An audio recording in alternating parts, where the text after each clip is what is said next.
I want to do like that announcer guy. Good morning, profitable stylists. What is going on, all y'all out there?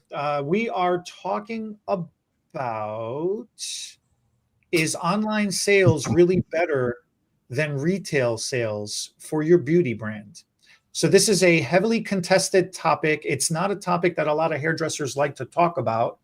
So here we are to argue it and hopefully make sense of it and bring some better light to it. And I've got some very interesting statistics. TLDR, online selling is not necessarily better than selling in person. Yeah, Eddie was sharing some such a tongue twister, huh? some statistics with me just before this, and I was kind of impressed. And I had I wouldn't say we're going to argue today because I am not. I don't have a strong opinion about this. I was always a weak retailer. And, it all started, and listen, I don't agree with what I'm going to say now because I've heard the arguments and you've had some good ones over the years that I agree with. But my original thought process, my very first few months in a JCPenney styling salon, cutting my teeth there, getting ready to cut hair. And I remember him saying, you get 10% of the retail products you sell. And immediately I go in the back to shampoo this lady's hair, and this I guess a mentor, they linked me up with a mentor, and I'll never forget, her name was Melissa. And Melissa said, listen, recommend conditioner at that bowl back there. Tell them it's just an extra $1. Now this is 35 years ago, so extra $1. And right away I thought, if I sold a retail product for $1, I get 10 cents. But right now, if I sell this conditioner, it just takes me a few seconds to do, I make 50 cents because I was 50% commission. So immediately I thought, well, if I'm going to waste my breath trying to get people to get more from me, I should focus more on services because I make more percentage than retail. So that's what started my belief in the whole industry. And from there, there's a lot of really good arguments about why and what retail does for your business. And they're all very legitimate. But you can't say what I was thinking there wasn't accurate. It's just that the fact is there's a whole lot more time and talking and gossiping going on that you truly should and can be able to do both, right? So let me agree with you in your thought process, because this is something, especially when we have the newer stylists, and I'll say newer. I'm not necessarily going to say younger stylists. I'm going to say newer stylists that are learning about how commission pay works. And like your thought process is very accurate. I can get 50% commission if I upsell this right now, and I'll spend my time and effort and energy telling the client about how this is going to benefit them, versus I feel like I only have this window of opportunity to explain something to the client. Why take the commission cut 10%? Like, why would it, if I'm getting paid 50% versus 10%, why would I take a 40% commission cut and sell the lesser thing and make less commission, make less paycheck off of it? So it makes sense. And in the short term, you are correct. 100%. You will make more money. Absolutely. You'll make more profits. And that will impact directly right here, right now, your next paycheck. That's right. That's right. So then you have to consider this. And I'm going to use this analogy because this was a great advice that was given to me by an accountant. And it has to do with taxes and Social Security. And this is just an analogy. And I'll show you how this fits to what I'm about to tell you. You can show your tips and report your income properly right now, and then you get it back in Social Security later in life. But if you don't report your income and your taxes now, then you have to be more fiscally responsible with the money you make now, and you don't get to complain about it that you're not going to have it later in life. So with that same analogy, if you make your commission now, the 50%, for example, then you have to be responsible and fiscally, financially responsible with the monies you get immediately right now. And if you're in a paycheck to paycheck lifestyle, or if you're in debt, or if you're young and starting out, or whatever your situation is, it's very hard to be fiscally responsible because you're just trying to stay afloat. You're not trying to drown. When you're taking the lower commission cut now and you're selling the lower retail product rather than the higher service product, there is psychological proof that you will retain that client for many more years. There is financial proof that in the long run, you will make more income from those commissions. There's a snowball effect that occurs that outweighs the now versus the future. The problem is you're not wrong. The analogy is not wrong. Nothing is wrong. It's all a matter of what is your current situation and what do you have to deal with. That's the unfortunate of it. Well, the thing that as I started to do hair over time and make money over time, I started to understand something else, that selling that retail product, if you're in the right salon in the right location, isn't necessarily done by you either. So it's a profit that you make. Why can't you do both? It's a profit you make in addition to. So I'm going to do that conditioner at the bowl and say, and you should take some home too, because now I'm going to make the extra 50% and the extra 10%. And hopefully, as I build all these little 10-cent, now nothing costs $1, so it's going to be more like $10 products. So I'm going to get $1 from it, and I don't necessarily have to physically work to do it. It should be during the same physical work. Worst case scenario, I'm ringing the client up at the register. It was a push button. I'm pushing these buttons back then. And the physical labor was a couple more buttons to add $10 to it, or scan the barcode, which I don't think we had then. And then it was headed to, so it was extra income. But if I'm lucky and the things are set up correctly in the salon, a few weeks later, that client stops by. She is my client in the computer, hopefully. And she buys not only that shampoo or conditioner, but another product and a styling product.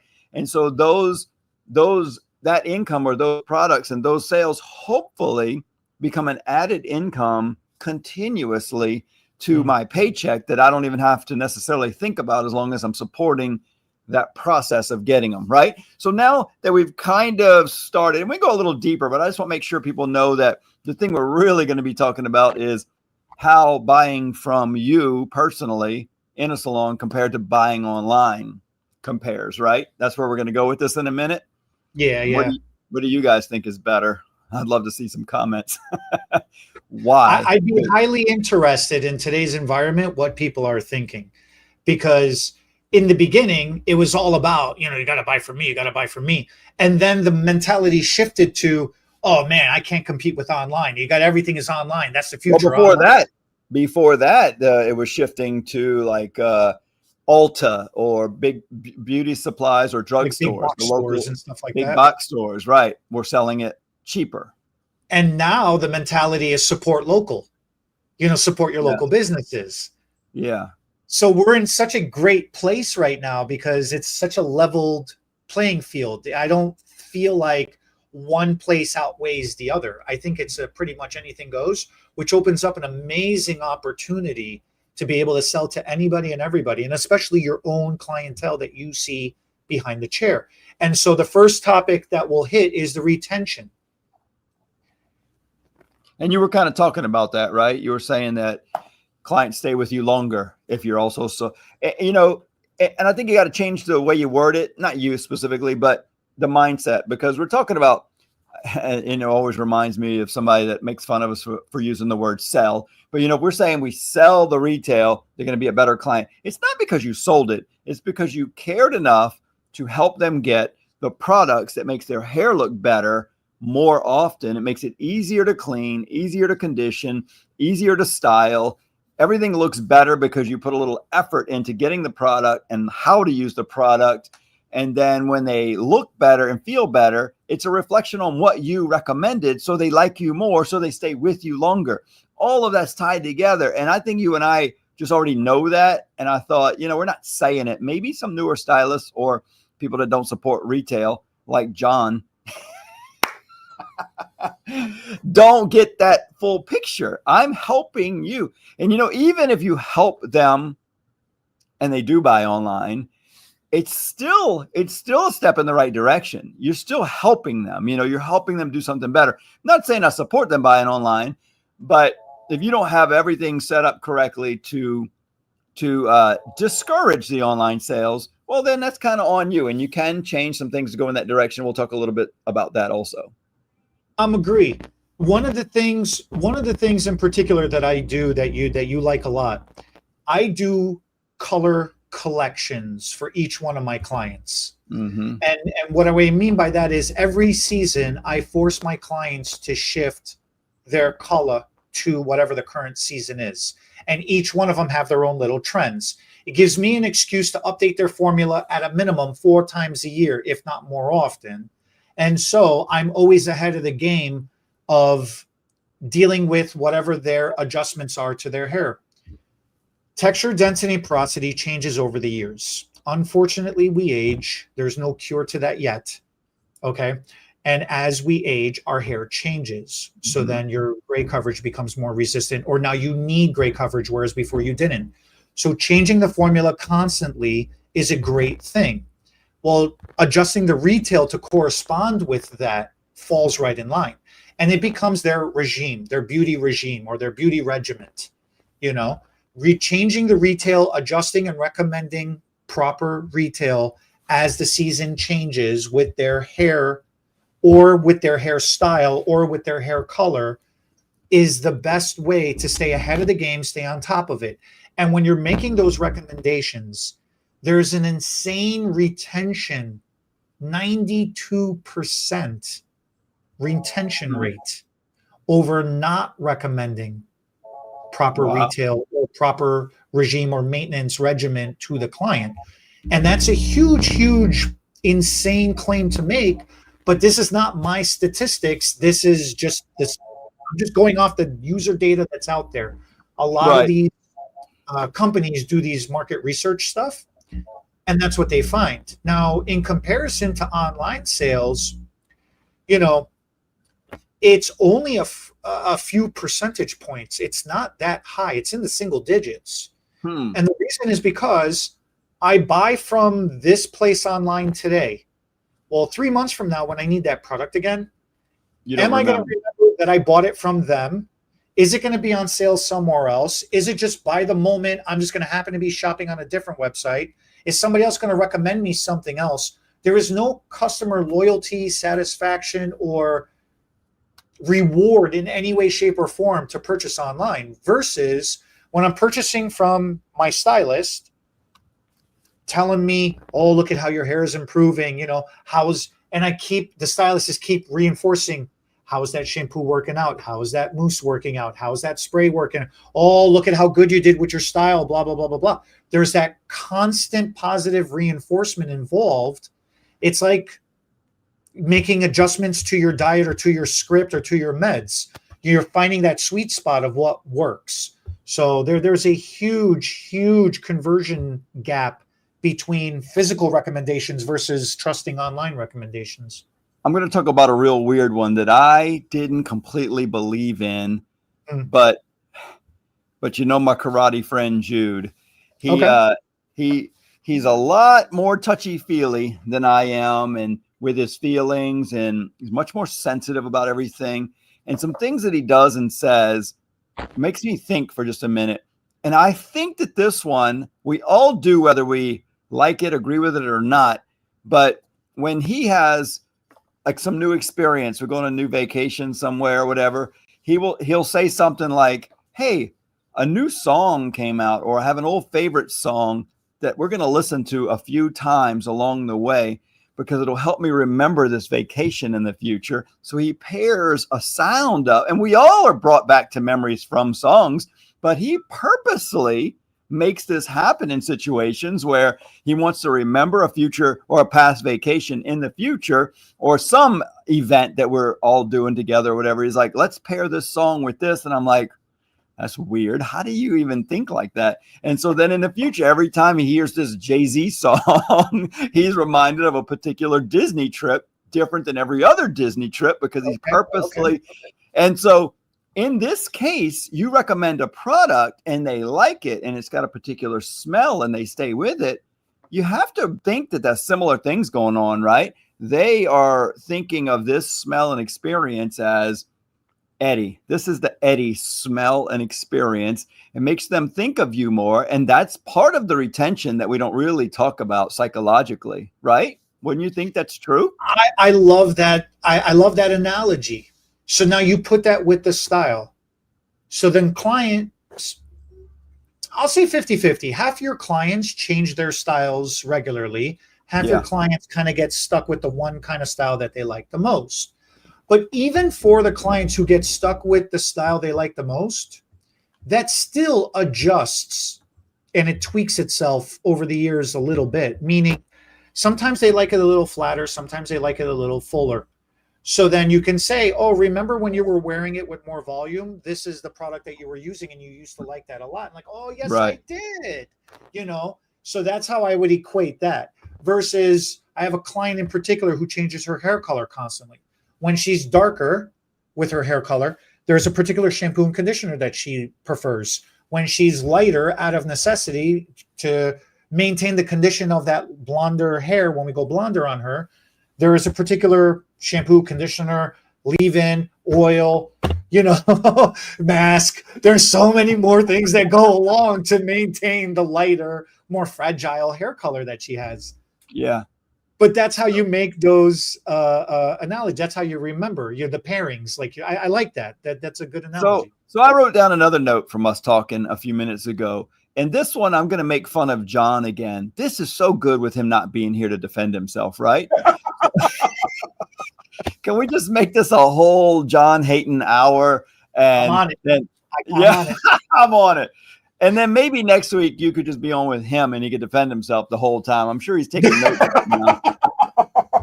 But I know he said that sometimes. Wait, you leaving me next week again? No, I don't think I am. I was just kidding. But next week, maybe you'll just give me the day off.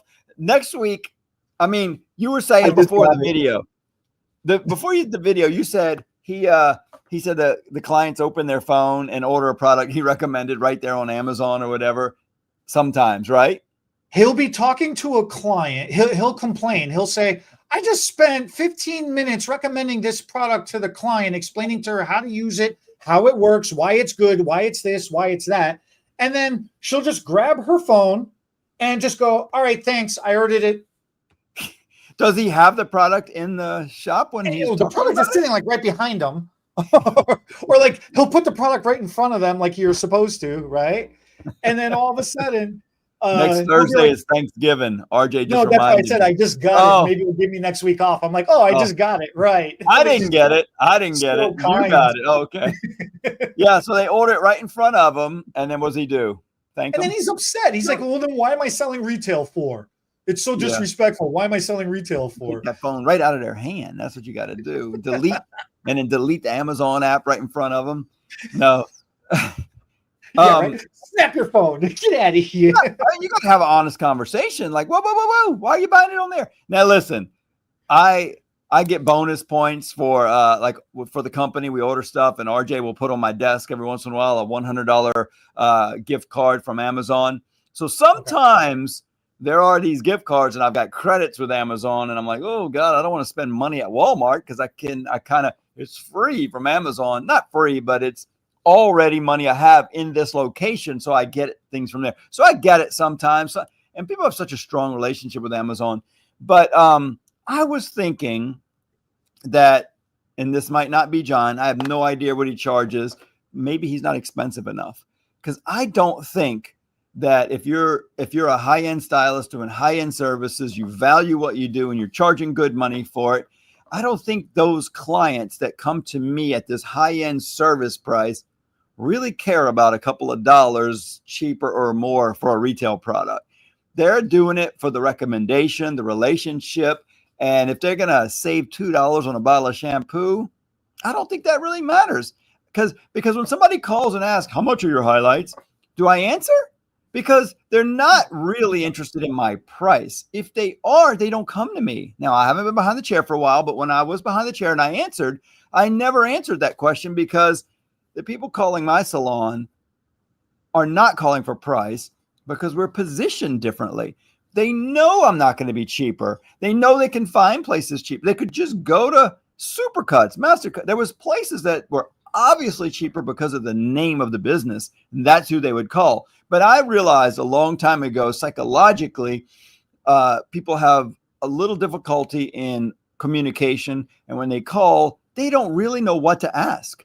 They're just trying to feel you out and just trying to see, they're like in their head. You got to think of it like this. They're thinking, I'd really like to go to that place. A few of my friends go there. They get really good services. I wonder if it's too much for me, really. But I wonder if they can take me. So when they call, I had a receptionist do this one time. I said, Kylie, don't answer the price. Go through it like this. It was a Sandler sales technique I'd learned from Darren before I took the training. It was basically repeat the question back and ask if that's what they're looking for. And this is how it went. She said, God, they called. They said, how much is a haircut? And she said, is a haircut what you're looking for? Well, no, actually, I'm looking to get color. Well, right away, it was like they don't know what to say. They're just looking for a relationship to see where they feel comfortable, to see if you sound like you can do my hair and make me happy. They want to see if the relationship sounds good, feels comfortable. It's all about the relationship. And the more times you ask questions, the more relationship you're building.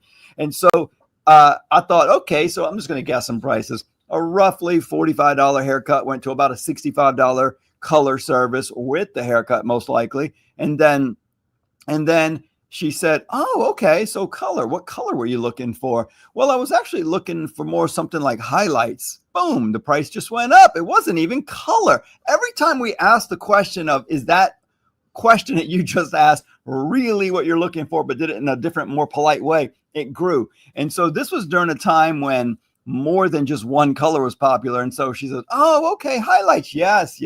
Very popular right now. What color are you? What color highlights? I was wanting to do that red, blonde, brown, 3 colors now.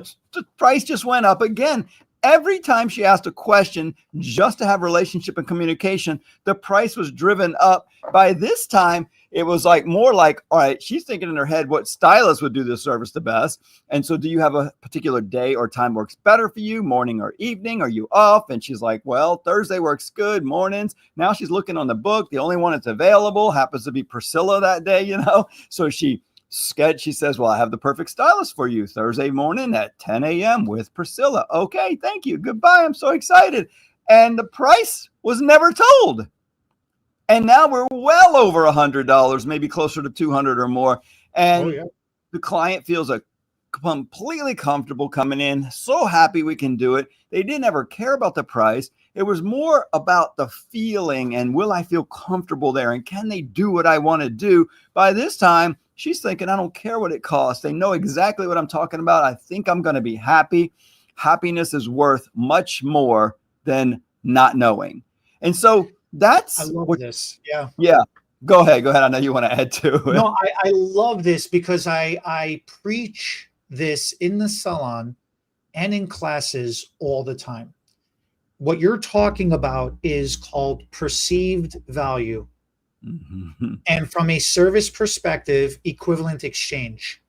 From a psychological perspective, equivalent exchange. Okay.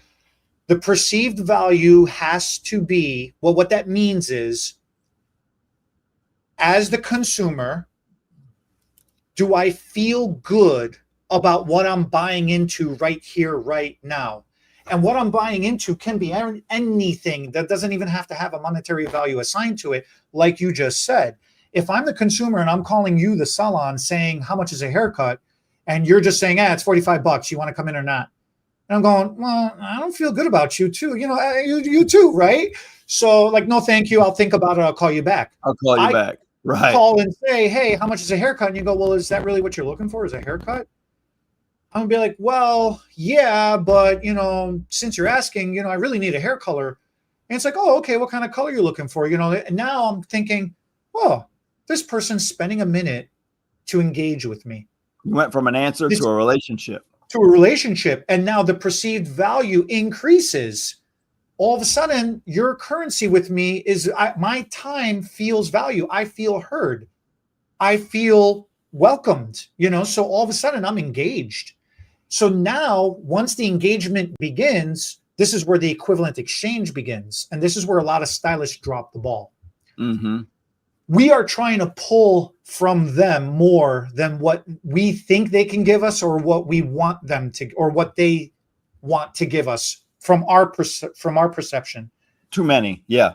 But it should be the other way around. We should try to give way more than they're expecting. So then this way they're much more willing to engage with us. That's where the equivalent exchange comes in. There's got to be equal value somewhere in there for both parties involved. As the business versus the consumer, it has to be slightly skewed in the consumer's favor, because how the business wins and makes money is by the consumer spending more money. Yeah. And spending more time, spending more relationships, spending more referrals, whatever that is, that's the equivalent exchange. One of my favorite tactics to use when I'm doing a consultation with a new client, especially, and even with an existing client who's asking for newer services that they've never received before, I love to use the words, can be terribly expensive if you want it to be. But let's talk about this. How much what? How rich are you? What lottery did you win that I didn't know about? But right, it gets a laugh, it gets a chuckle, and that's the whole point. It's supposed to diffuse the tension. It's supposed to be some pattern interrupt. It's supposed to be some crazy off the wall thing out of left field that nobody's expecting to hear. It's not answering the question directly, but it's not disrespecting the question and sidestepping it either. It's addressing the problem, which is the first question usually is never the real question. You got to dig a little deeper past those layers of onions, That's a good point. That's a good point. Yeah. So the reason why I come up with, so how much is a haircut? Well, it could be terribly expensive if you wanted to, but it doesn't have to be. What kind of haircut are we talking about? Like, what is the style? What are you trying to achieve? What's happening? Let's discuss. Well, right there. Don't go any further. There's so much to unpack right there, because that tells me right away, like, oh, all haircuts are not exactly the same. And this guy knows how to do different haircuts at different values. It's a flex without bragging. We can hone in on exactly what I want, which I already know I'm hard to deal with. It's probably worth a little more money for the amount of time, but he doesn't mind listening to all my stupid questions and little details. He actually is asking for these details. I'm probably paying a little more and I don't care. That's what I'm thinking. Right there. Perceived value, equivalent exchange. They feel like they're getting something worth their time, their effort, their money, their whatever. And I feel it's worth my time to try to get a new client, because that's another $20,000, $50,000, $60,000 I'll make over the lifetime of having that client, which is, more pralines I can order from New Orleans. Shipped up here. Well, a word that my wife really put into my life recently, as I've been doing some social media talks, is authentic relationships. And so, so if you're authentic and you really care, which I always have, I mean, I know as a boss, and you end up firing some people, or you got to be hard on some people, or you got to set the rules. You always get that reputation of some word that starts with an A, and it's not always great. So I got thick skin and I get that reputation. And then some people are kind of surprised to understand how much I care in so many situations, because I love helping people, but I also love to hate people that don't care. So if somebody doesn't care, doesn't want help, doesn't show an interest, I can just boom, turn it off and seem like a real negative person towards that person. And they're like, why don't you care? It's not that I don't care. They don't want the help. Why would I waste my time? Keep trying. I can just turn it off, cut them off really quickly. And they think that I am really mean. And I can't use a lot of the normal words I use. We're trying not to curse on here, but if somebody wants my help and is appreciative, I am so willing to give for free, so much for free, like this right here. Sure, one day YouTube might start paying us If we get a whole bunch of subscribers and comments, please subscribe, comment, all the things, press like, it'll help us. But if it doesn't, we enjoy talking to each other. We enjoy passing on the knowledge. It makes us remember some of the things we probably should still be doing. It helps our smaller base right now do better. And that's enough to start with. But if we are able to start helping even more people do even better, that'd be wonderful if we got paid big money from the algorithms in the future. And maybe one day that would pay off. But we both enjoy helping people. It's just in our nature. When I do a client's hair, you're reminding me, I dropped my little fiddle pen. You're reminded. Stick. I know. I don't know. Oh, it's on the wall over there. So you're reminding me of some of the things I just do naturally that I never realized. And it's a big value add. And I think this one goes into the retail also is I do it when I'm helping teach some of these hairdressers or putting extensions in. I realize customers often think after I pay and I leave, it's over. It's over. Don't call, don't talk, don't see you till next time. And I think sometimes they might be thinking, and this might just be me, they might be thinking, oh God, I hope I don't forget anything. And so I try to ease all of that. And I say, listen, this is a relationship. It's not just a one service. We won't talk till the next service. We're in a world of cell phones these days. Take my cell phone number. Text me if you have any questions. When I do a hair replacement consultation, I say that. They're like, okay, God, I hope I remembered all the questions. It's okay if you didn't. You can text me in 5 minutes, or you can text me at 11 o'clock tonight. I am a workaholic. My phone's off when I'm sleeping, so you're not going to bother me or whatever. Text me, call me anytime, day or night. If you have any questions, concerns, something you need fixed, communicate with us. If we put hair on your head or extensions in and you leave and you're like, oh, I think this one bead might be a little tight, or this keratin bond might be a little close. It's hurting. Let us adjust it or fix it. I don't want you going through any pain any longer than you need to, because you being comfortable is my job. Looking good and being comfortable the whole way through. I care. I really do. I want to fix it. I've taken full heads of extensions out and redone them for free. Now I say for free, but maybe I did something wrong or they did. And I thought, like you, I don't think of a customer as this one time. I make money this one time. And if they want something free, now it's a negative. I think of a customer as a lifetime. I want them to come in all year long for many, many years, making me lots of money. If I have to sacrifice a little bit to fix it, it's almost like marketing. I pay money to market. That costs money and doesn't guarantee customers coming in.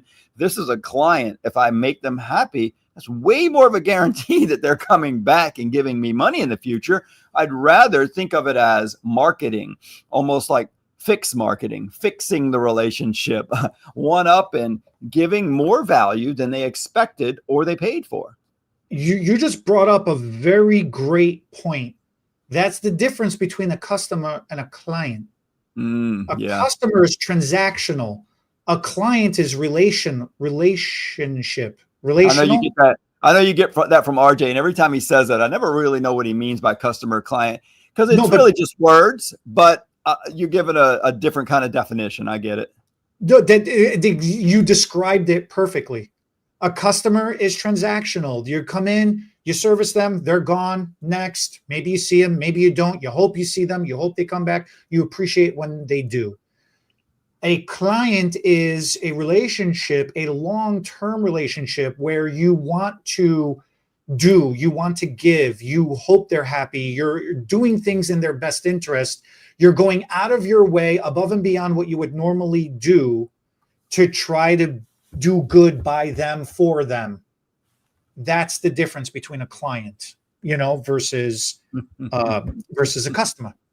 I know, and those words get changed and redefined from time to time. I know for a long time in the hair industry, people started trying to call them guests. Be our guest, and I mean, you might as well call them family members. Let's. I call them patients. Yeah, and then because they're mental, and because you need a lot of it to deal with them sometimes. Oh, a different kind of patience, not patient. Little play on words, huh? Little play on the words, yeah. That's funny. I'm watching. Oh my goodness! I wish I could remember the saying. Never mind. We got to move on. There's this show I'm watching, and it says the tagline is "Be something good," like be honest, be good, care, obviously. We care, obviously, and the part where the obvious is, it's like, why do you have to add obviously? And so I think her purpose was that if you're not obvious about it, it's okay not to care. And so it's like a play on words. I can't. I might have the words wrong. Yeah, I have no idea what you're going. Delete this whole episode.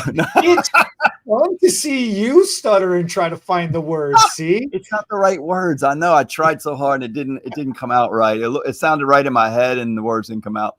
Tell us some of these. Are you through all of your statistics that you had? No. But one of the other things that you brought up, though, which kind of segues into it, though, it's a good thing that you brought up, was the profit margins and the differences in how much money you're making off of what you're doing. So with that said, if you're selling online, now don't misunderstand what I'm about to say either, whoever's listening to this, because I'm all for selling online. I don't really care one way or another. I'm just sharing with you what the differences are, so you have to make the right decision for yourself. Okay, as an online retailer, you got to get the product, you have to storage the product, you have to house the product on a website, on a platform of something, right? You have to ship it. There is the transportation cost, the overhead cost, the storage cost, shipping cost, advertising. There's a lot of overhead involved.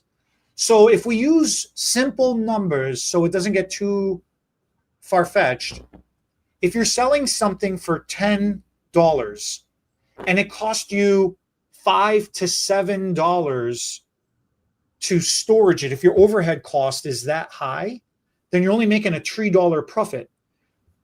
And then obviously the whole game is, can you get your overhead business operating cost of doing business lowered?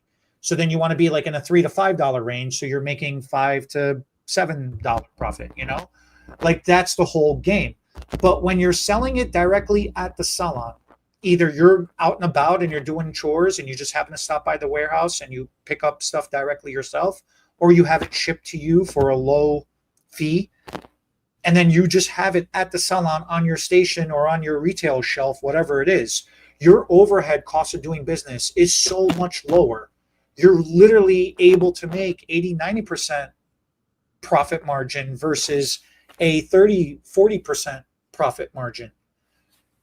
And when I'm saying that doesn't mean you're doubling up the price of, like, you bought it for 10, you're selling it for 20. I don't know how much you're buying it for. I don't care. I don't know how much you're selling it for. I don't care. What I'm all saying is you got to look at the business side of it. Don't think just because it's being sold online that they're making so much more money and you can't compete against that. That is not true. That is so untrue. So what about lowering your price? As far as lowering the price goes, I'm very aggressive in my marketing. So hey, RJ says stop touching the mic. Yeah, I just leaned back from the chair. Is it you that I keep hearing some scratching noises? I think it is you and your mic. I get excited. I start banging the desk. I start, because I'm not touching.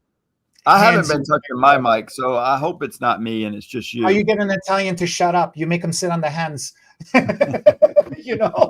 got to sit on my hands. Hey, so you're talking about the small margins these companies make. Didn't you say, I didn't realize this, that there was a law passed that these companies can't sell their product for less than their recommended MSRP, manufacturer suggested retail price, to the public on Amazon, any website? They can't sell on any of these websites cheaper than they recommend. Yeah, that was the argument for the longest time. That was always the argument from hairdressers, is there's no point for me to try to sell retail behind the chair because I can't compete with the online prices. They're lower than what I can sell them for, because they can buy them for lower than I can buy them for. So it was a very discouraging, and it was a big problem. It kind of helped the online sales revolution a little bit, but then it hurt the beauty side of the industry a little bit. It also caused a lot more confusion. There was a lot of good, but there was an equal amount of bad that came from it as well. So at that time, I took to very aggressive strategies for selling to be able to be competitive. At that time, I was accepting coupons and price matching and even beating price matching. Right. Yeah. And, At least you're and trying. I was trying, and I was accepting at one point, I was accepting coupons from anybody. I didn't even care anymore. Somebody brought me a Bed Bath & Beyond 20% off coupon. That's funny. I remember you talking about that. It was for a vacuum cleaner or some towels, or I don't know what it was for, but it had nothing to do with product. And I'm like, you know what? You want 20%? Like, to just say you want 20% off. She's like, I want 20% off. I'm like, fine. I'll give you 25. I'll do you even better. I'll give you 25. Like, I don't care. Just buy it from me, because I know the psychology behind it. If they're spending the dollar with you, they're going to spend the next dollar with you, and the next two, and the next three, and whatever, and so on and so on. But there was legislation that was passed a few years ago that whatever the MSRP is, online retailers have to sell at that price. They cannot undercut the Salon, and they cannot undercut the MSRP anymore. And if they do, and if they're reported, they can lose the ability, the privilege, the license, the contract, whatever the proper legal terms are. I'm not a lawyer. I don't know, but then they are not allowed to sell. They lose their ability to sell that product online.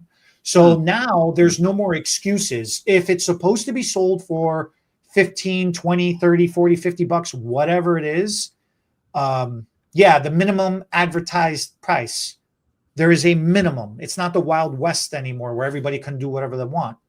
So everybody has to sell it for the same thing.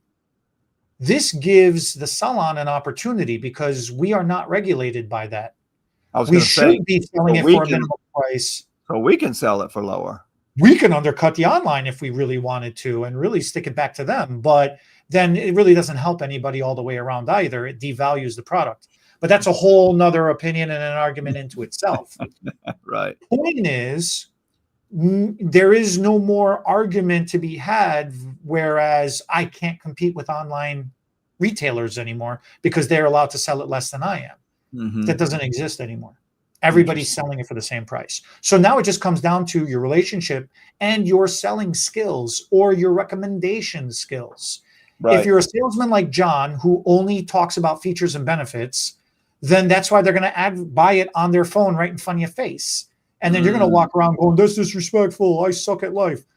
But if you're like Bernard or you're like myself, who's a profitable stylist and knows how to recommend things because you subscribe and like us and comment with us all the time, then you're already in the know.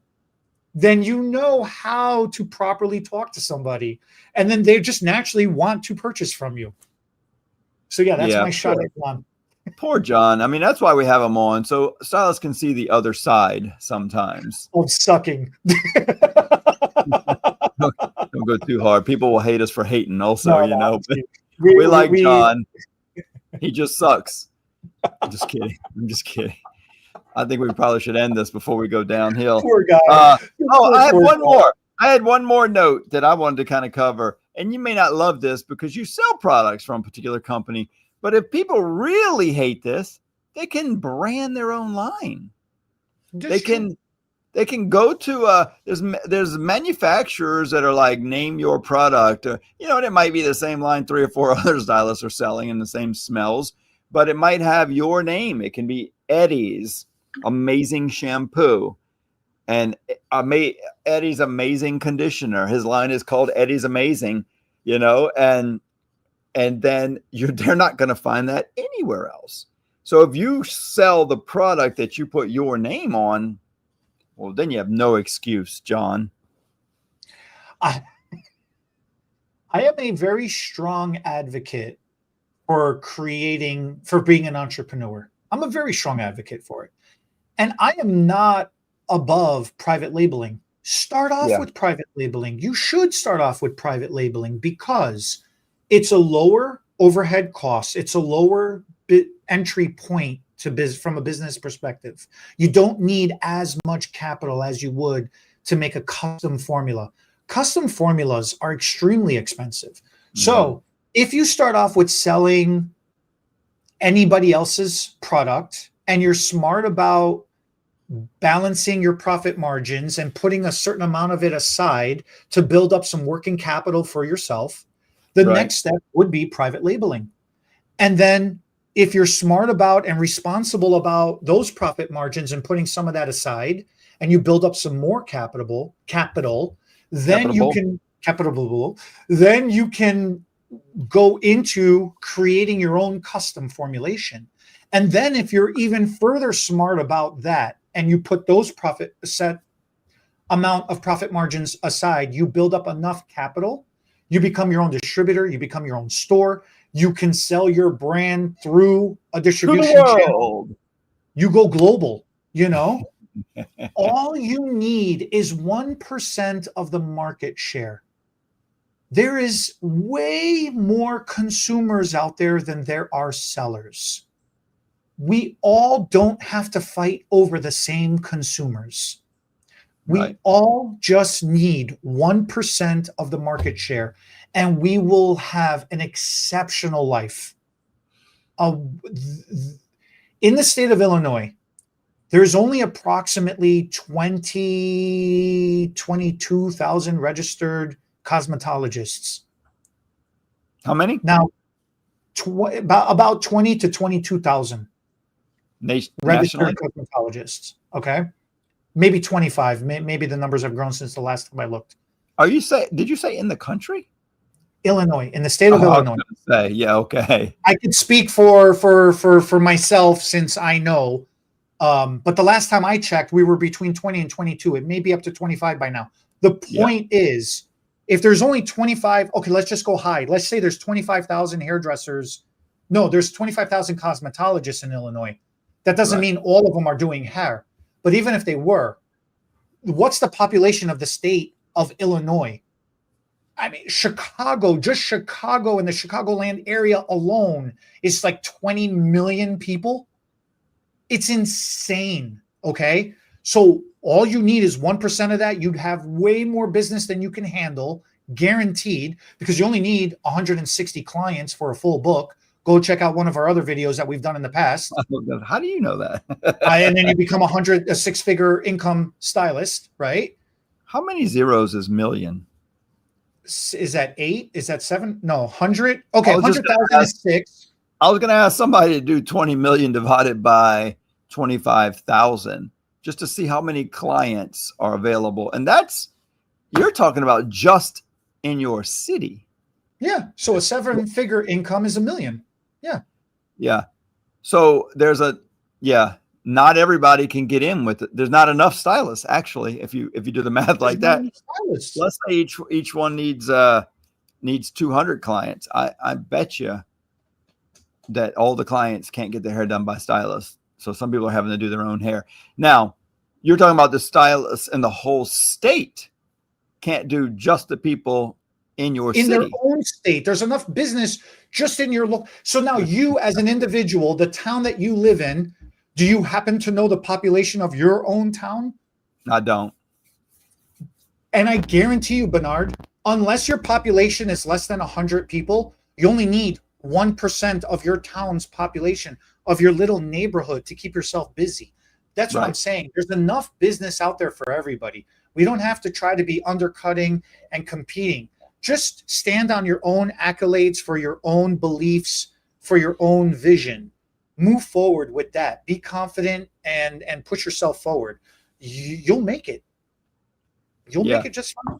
Yep. I never believed in competition so much. You only need a couple hundred clients max. That's like any good dinner party. Well, maybe wedding. Maybe a dinner party is a little smaller. But like a wedding party, a small wedding party. Any decent wedding party. I always looked at that party and thought, that's what I need. All of you, come to me. I'm good for life. That's it. Well, I think that about wraps it up, huh? It's a good topic. I feel good about helping John. Solved his life problems here. Surprised he must be doing hair, or he would be on the comments thanking us profusely.